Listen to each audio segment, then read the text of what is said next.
Donnie at Belle, talaga nga namang nag-trending sa post ni Akot Isidro sa Instagram, kung saan binahagi nga ang video na magkakasama silang nag-celebrate ng kaarawan ng isang sakas ng Kent Barnilog na best friend nga ni Bingo na si Donnie. Umani nga agad ito ng samot-saring komento sa social media ngayon. Kaya naman sabay-sabay nating tingnan at alamin ang nasabing post na ito.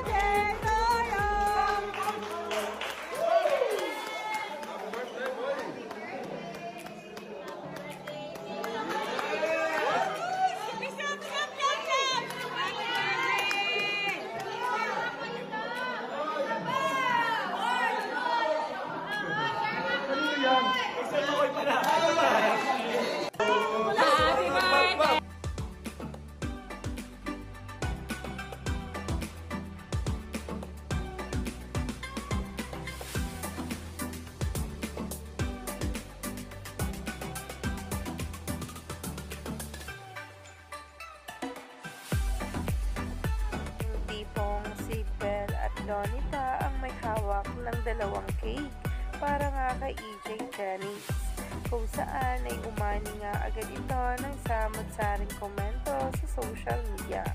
At sobrang saya pa nga ni na Donnie Pangilinan at Belle at ang ibang cast na naroon. Kaya naman, todo ang pasasalamat ng marami sa mga paayuda. Huwag na nga magpahuli pa sa bawat ganap at talaga nga namang mag-stay tuned lang tayo sa bawat update.